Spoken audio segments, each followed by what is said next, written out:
इकाई 4 कर्मयोगी लाल बहादुर शास्त्री।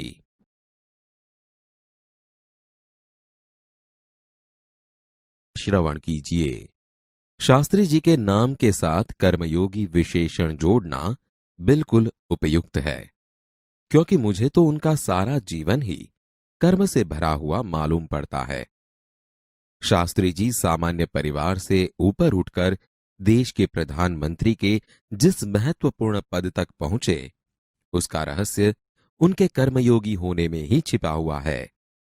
वे उन लोगों में भी नहीं थे जो भाग्य पर भरोसा करके बैठे रहते हैं और अचानक कभी सफलता मिल जाती है, बल्कि वे उन लोगों में से थे जिनको अपनी हथेली की लकीरों के बजाय अपने चिंतन और कर्म की शक्ति पर अधिक भरोसा होता है, और वे क्रमशः अपने जीवन का रास्ता बनाते हुए आगे बढ़ते हैं। शास्त्री जी के लिए कर्म ही ईश्वर था और इसके प्रति बिना किसी फल की आशा किए संपूर्ण भाव से समर्पित रहते थे। यहां तक कि जब भी उन्हें फल की प्राप्ति के अवसर मिले, तब भी उन्होंने उस ओर हमेशा उपेक्षित दृष्टि ही रखी। उनका जीवन दर्शन गीता के निष्काम कर्मयोगी का प्रतिरूप था।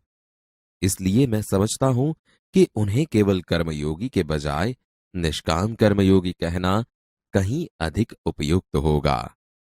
अपने उद्देश्य के प्रति दृढ़ आस्था, उस उद्देश्य को प्राप्त करने के लिए कर्म का भाव तथा उस कर्म के प्रति संपूर्ण समर्पण, ये तीन बातें मुझे उनके संपूर्ण चरित्र तथा जीवन दर्शन में दिखाई पड़ती है।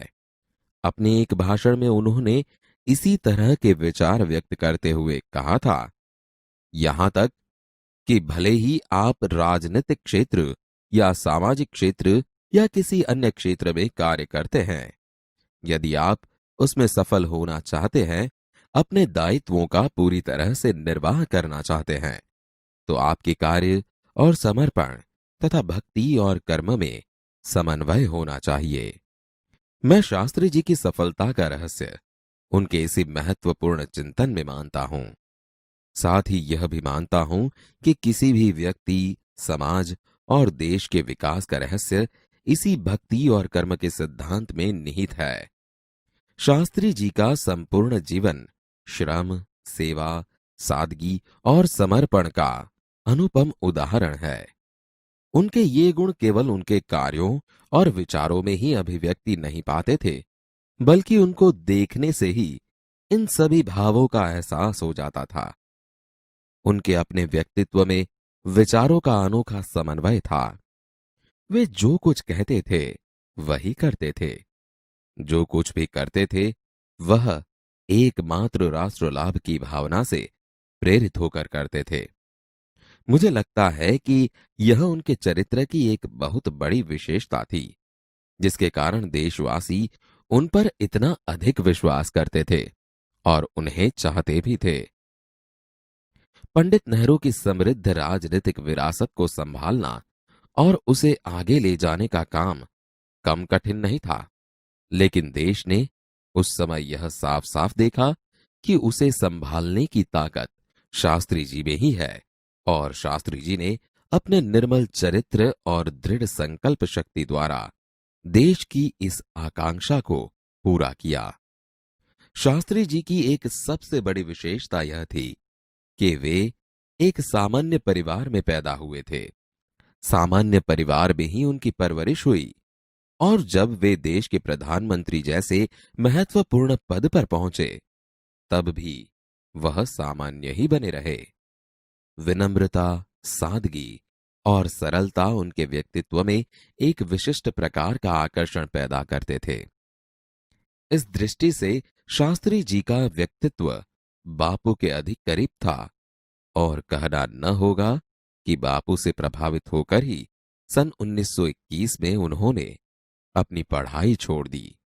शास्त्री जी पर भारतीय चिंतकों डॉक्टर भगवान दास तथा बापू का कुछ ऐसा प्रभाव रहा कि वह जीवन भर उन्हीं आदर्शों पर चलते रहे तथा औरों को इसके लिए प्रेरित करते रहे। शास्त्री जी के संबंध में मुझे बाइबल की वह उक्ति बिल्कुल सही जान पड़ती है कि विनम्र ही पृथ्वी के वारिस होंगे। शास्त्री जी ने हमारे देश के स्वतंत्रता संग्राम में तब प्रवेश किया था जब वे एक स्कूल में विद्यार्थी थे और उस समय उनकी उम्र 17 वर्ष की थी। गांधी जी के आह्वान पर वे स्कूल छोड़कर बाहर आ गए थे। इसके बाद काशी विद्यापीठ में उन्होंने अपनी शिक्षा पूरी की। उनका मन हमेशा देश की आजादी और सामाजिक कार्यों की ओर लगा रहा। परिणाम यह हुआ कि सन 1926 में वे लोक सेवा मंडल में शामिल हो गए, जिसके वे जीवन भर सदस्य रहे। इसमें शामिल होने के बाद से शास्त्री जी ने गांधी जी के विचारों के अनुरूप अछूतोद्वार के काम में अपने आप को लगाया। यहां से शास्त्री जी के जीवन का एक नया अध्याय प्रारंभ हो गया।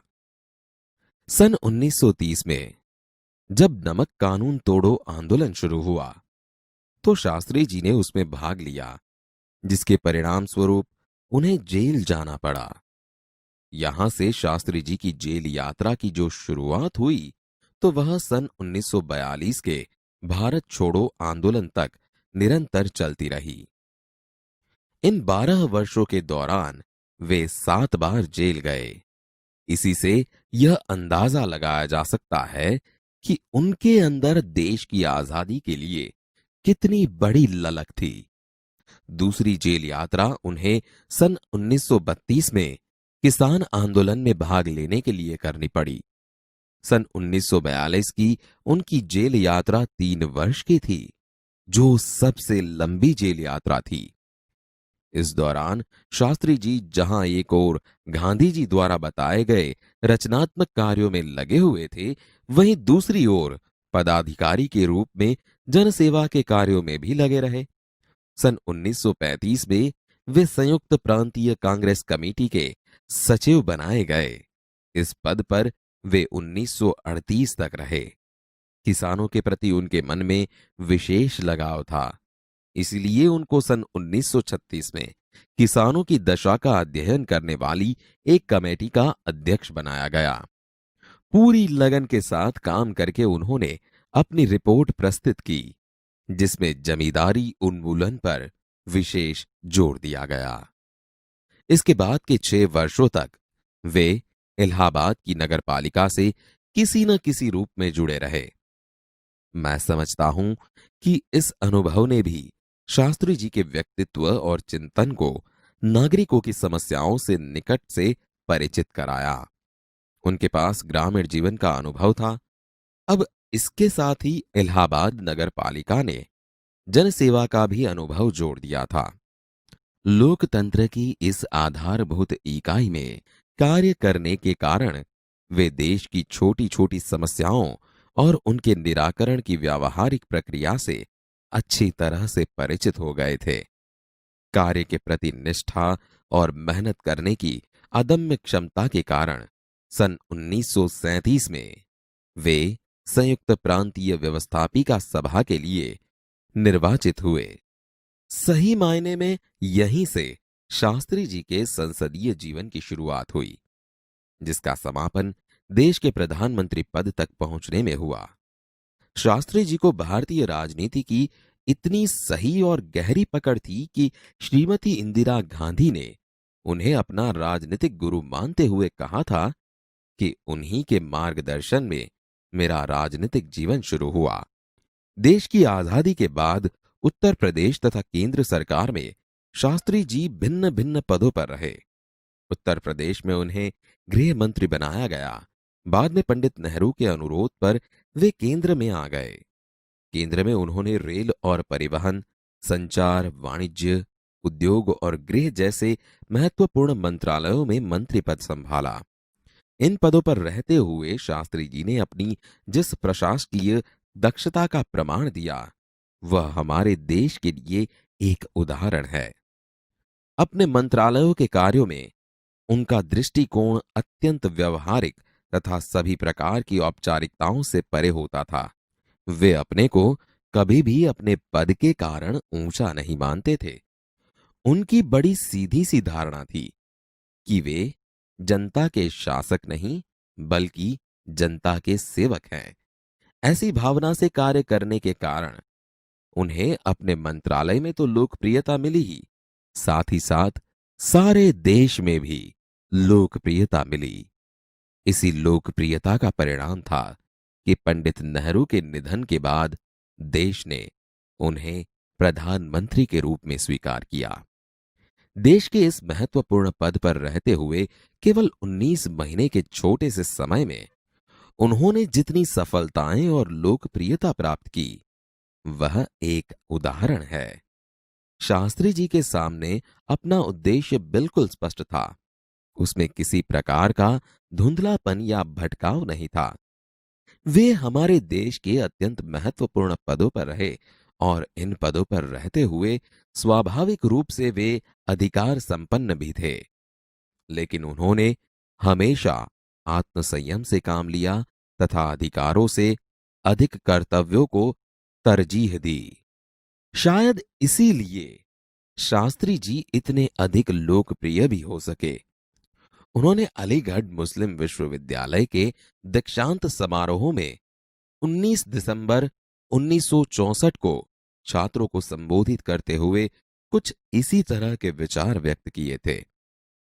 आपके भविष्य की मंजिल चाहे जो कुछ भी हो, आप में से प्रत्येक को यह सोचना चाहिए कि आप सबसे पहले देश के नागरिक हैं। यह आपको संविधान द्वारा प्रदत्त कुछ अधिकार देता है, लेकिन इससे कुछ कर्तव्यों का भी बोझ आता है, जिसे समझना चाहिए। हमारा देश प्रजातांत्रिक है, जो निजी स्वतंत्रता देता है, लेकिन इस स्वतंत्रता का उपयोग एक व्यवस्थित समाज के हित में स्वेच्छा से लगाए गए प्रतिबंधों के तहत होना चाहिए। अधिकार, कर्तव्य और आत्मसंयम के बारे में यह अत्यंत महत्वपूर्ण बात शास्त्री जी ने कही थी, जिसे आज याद रखने की जरूरत है। आप इनके बारे में जानते होंगे। वे हमारे राष्ट्रपति थे। आज लेखक के नाते इनका परिचय प्राप्त करते हैं। नाम शंकर दयाल शर्मा।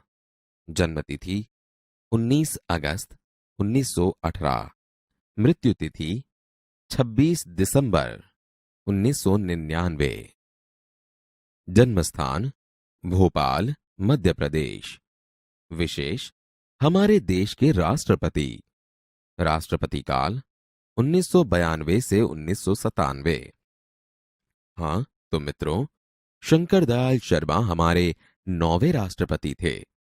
उनकी प्रारंभिक शिक्षा मध्य प्रदेश में हुई। उन्होंने इलाहाबाद तथा लखनऊ विश्वविद्यालय में पढ़ाई की और एमए एलएलबी की उपाधि प्राप्त की। राजनीतिक जीवन में वे विधायक, सांसद से राज्यपाल, उपराष्ट्रपति और राष्ट्रपति पद पर रहे।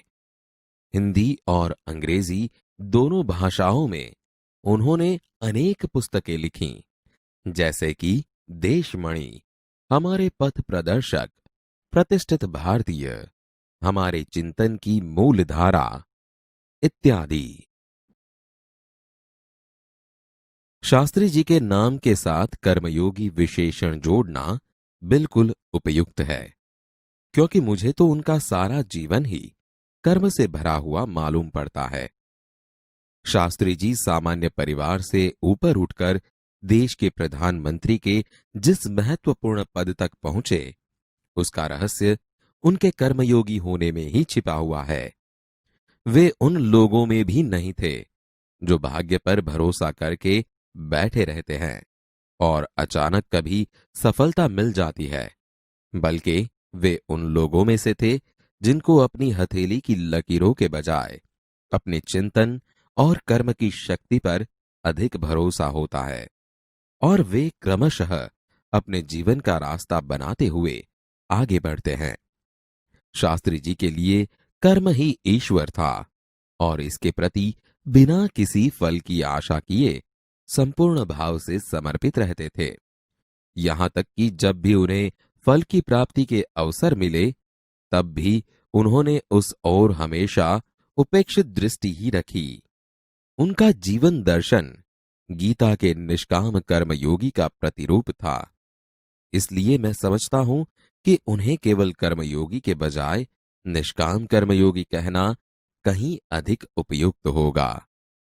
अपने उद्देश्य के प्रति दृढ़ आस्था, उस उद्देश्य को प्राप्त करने के लिए कर्म का भाव तथा उस कर्म के प्रति संपूर्ण समर्पण, ये तीन बातें मुझे उनके संपूर्ण चरित्र तथा जीवन दर्शन में दिखाई पड़ती है। अपने एक भाषण में उन्होंने इसी तरह के विचार व्यक्त करते हुए कहा था, यहां तक कि भले ही आप राजनीतिक क्षेत्र या सामाजिक क्षेत्र या किसी अन्य क्षेत्र में कार्य करते हैं, यदि आप उसमें सफल होना चाहते हैं, अपने दायित्वों का पूरी तरह से निर्वाह करना चाहते हैं, तो आपके कार्य और समर्पण तथा भक्ति और कर्म में समन्वय होना चाहिए। मैं शास्त्री जी की सफलता का रहस्य उनके इसी महत्वपूर्ण चिंतन में मानता हूं। साथ ही यह भी मानता हूं कि किसी भी व्यक्ति, समाज और देश के विकास का रहस्य इसी भक्ति और कर्म के सिद्धांत में निहित है। शास्त्री जी का संपूर्ण जीवन श्रम, सेवा, सादगी और समर्पण का अनुपम उदाहरण है। उनके ये गुण केवल उनके कार्यों और विचारों में ही अभिव्यक्ति नहीं पाते थे, बल्कि उनको देखने से ही इन सभी भावों का एहसास हो जाता था। उनके अपने व्यक्तित्व में विचारों का अनोखा समन्वय था। वे जो कुछ कहते थे वही करते थे। जो कुछ भी करते थे वह एकमात्र राष्ट्र लाभ की भावना से प्रेरित होकर करते थे। मुझे लगता है कि यह उनके चरित्र की एक बहुत बड़ी विशेषता थी, जिसके कारण देशवासी उन पर इतना अधिक विश्वास करते थे और उन्हें चाहते भी थे। पंडित नेहरू की समृद्ध राजनीतिक विरासत को संभालना और उसे आगे ले जाने का काम कम कठिन नहीं था, लेकिन देश ने उस समय यह साफ साफ देखा कि उसे संभालने की ताकत शास्त्री जी में ही है, और शास्त्री जी ने अपने निर्मल चरित्र और दृढ़ संकल्प शक्ति द्वारा देश की इस आकांक्षा को पूरा किया। शास्त्री जी की एक सबसे बड़ी विशेषता यह थी कि वे एक सामान्य परिवार में पैदा हुए थे। सामान्य परिवार में ही उनकी परवरिश हुई, और जब वे देश के प्रधानमंत्री जैसे महत्वपूर्ण पद पर पहुंचे, तब भी वह सामान्य ही बने रहे। विनम्रता, सादगी और सरलता उनके व्यक्तित्व में एक विशिष्ट प्रकार का आकर्षण पैदा करते थे। इस दृष्टि से शास्त्री जी का व्यक्तित्व बापू के अधिक करीब था, और कहना न होगा कि बापू से प्रभावित होकर ही सन 1921 में उन्होंने अपनी पढ़ाई छोड़ दी। शास्त्री जी पर भारतीय चिंतकों डॉक्टर भगवान दास तथा बापू का कुछ ऐसा प्रभाव रहा कि वह जीवन भर उन्हीं आदर्शों पर चलते रहे तथा औरों को इसके लिए प्रेरित करते रहे। शास्त्री जी के संबंध में मुझे बाइबल की वह उक्ति बिल्कुल सही जान पड़ती है कि विनम्र ही पृथ्वी के वारिस होंगे। शास्त्री जी ने हमारे देश के स्वतंत्रता संग्राम में तब प्रवेश किया था जब वे एक स्कूल में विद्यार्थी थे, और उस समय उनकी उम्र 17 वर्ष की थी। गांधी जी के आह्वान पर वे स्कूल छोड़कर बाहर आ गए थे। इसके बाद काशी विद्यापीठ में उन्होंने अपनी शिक्षा पूरी की। उनका मन हमेशा देश की आजादी और सामाजिक कार्यों की ओर लगा रहा। परिणाम यह हुआ कि सन 1926 में वे लोक सेवा मंडल में शामिल हो गए, जिसके वे जीवन भर सदस्य रहे। इसमें शामिल होने के बाद से शास्त्री जी ने गांधी जी के विचारों के अनुरूप अछूतोद्धार के काम में अपने आप को लगाया। यहां से शास्त्री जी के जीवन का एक नया अध्याय प्रारंभ हो गया। सन 1930 में जब नमक कानून तोड़ो आंदोलन शुरू हुआ, तो शास्त्री जी ने उसमें भाग लिया, जिसके परिणाम स्वरूप उन्हें जेल जाना पड़ा। यहां से शास्त्री जी की जेल यात्रा की जो शुरुआत हुई, तो वह सन 1942 के भारत छोड़ो आंदोलन तक निरंतर चलती रही। इन 12 वर्षों के दौरान वे 7 बार जेल गए।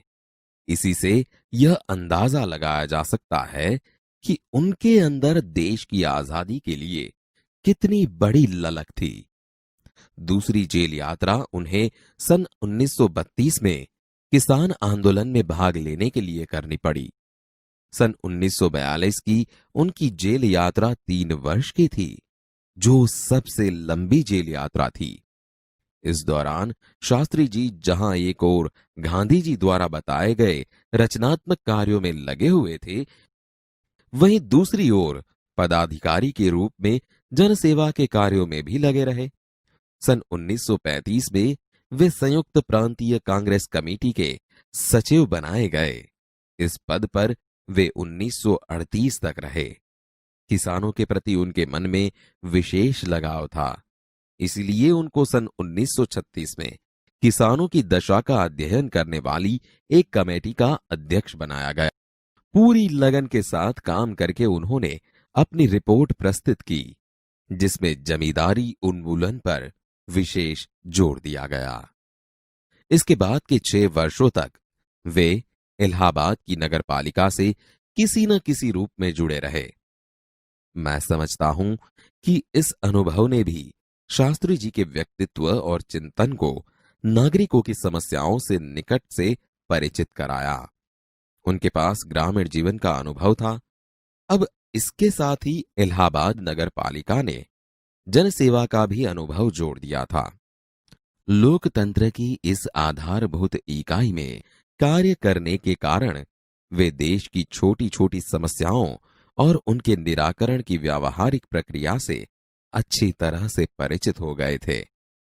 कार्य के प्रति निष्ठा और मेहनत करने की अदम्य क्षमता के कारण सन 1937 में वे संयुक्त प्रांतीय व्यवस्थापिका सभा के लिए निर्वाचित हुए। सही मायने में यहीं से शास्त्री जी के संसदीय जीवन की शुरुआत हुई, जिसका समापन देश के प्रधानमंत्री पद तक पहुंचने में हुआ। शास्त्री जी को भारतीय राजनीति की इतनी सही और गहरी पकड़ थी कि श्रीमती इंदिरा गांधी ने उन्हें अपना राजनीतिक गुरु मानते हुए कहा था कि उन्हीं के मार्गदर्शन में मेरा राजनीतिक जीवन शुरू हुआ। देश की आजादी के बाद उत्तर प्रदेश तथा केंद्र सरकार में शास्त्री जी भिन्न भिन्न पदों पर रहे। उत्तर प्रदेश में उन्हें गृह मंत्री बनाया गया। बाद में पंडित नेहरू के अनुरोध पर वे केंद्र में आ गए। केंद्र में उन्होंने रेल और परिवहन, संचार, वाणिज्य, उद्योग और गृह जैसे महत्वपूर्ण मंत्रालयों में मंत्री पद संभाला। इन पदों पर रहते हुए शास्त्री जी ने अपनी जिस प्रशासकीय दक्षता का प्रमाण दिया, वह हमारे देश के लिए एक उदाहरण है। अपने मंत्रालयों के कार्यों में उनका दृष्टिकोण अत्यंत व्यवहारिक तथा सभी प्रकार की औपचारिकताओं से परे होता था। वे अपने को कभी भी अपने पद के कारण ऊंचा नहीं मानते थे। उनकी बड़ी सीधी सी धारणा थी कि वे जनता के शासक नहीं बल्कि जनता के सेवक हैं। ऐसी भावना से कार्य करने के कारण उन्हें अपने मंत्रालय में तो लोकप्रियता मिली ही, साथ ही साथ सारे देश में भी लोकप्रियता मिली। इसी लोकप्रियता का परिणाम था कि पंडित नेहरू के निधन के बाद देश ने उन्हें प्रधानमंत्री के रूप में स्वीकार किया। देश के इस महत्वपूर्ण पद पर रहते हुए केवल 19 महीने के छोटे से समय में उन्होंने जितनी सफलताएं और लोकप्रियता प्राप्त की, वह एक उदाहरण है। शास्त्री जी के सामने अपना उद्देश्य बिल्कुल स्पष्ट था। उसमें किसी प्रकार का धुंधलापन या भटकाव नहीं था। वे हमारे देश के अत्यंत महत्वपूर्ण पदों पर रहे और इन पदों पर रहते हुए स्वाभाविक रूप से वे अधिकार संपन्न भी थे, लेकिन उन्होंने हमेशा आत्मसंयम से काम लिया तथा अधिकारों से अधिक कर्तव्यों को तरजीह दी। शायद इसीलिए शास्त्री जी इतने अधिक लोकप्रिय भी हो सके। उन्होंने अलीगढ़ मुस्लिम विश्वविद्यालय के दीक्षांत समारोह में 19 दिसंबर 1964 को छात्रों को संबोधित करते हुए कुछ इसी तरह के विचार व्यक्त किए थे। आपके भविष्य की मंजिल चाहे जो कुछ भी हो, आप में से प्रत्येक को यह सोचना चाहिए कि आप सबसे पहले देश के नागरिक हैं। यह आपको संविधान द्वारा प्रदत्त कुछ अधिकार देता है, लेकिन इससे कुछ कर्तव्यों का भी बोझ आता है, जिसे समझना चाहिए। हमारा देश प्रजातांत्रिक है, जो निजी स्वतंत्रता देता है, लेकिन इस स्वतंत्रता का उपयोग एक व्यवस्थित समाज के हित में स्वेच्छा से लगाए गए प्रतिबंधों के तहत होना चाहिए। अधिकार, कर्तव्य और आत्मसंयम के बारे में यह अत्यंत महत्वपूर्ण बात शास्त्री जी ने कही थी, जिसे आज याद रखने की जरूरत है।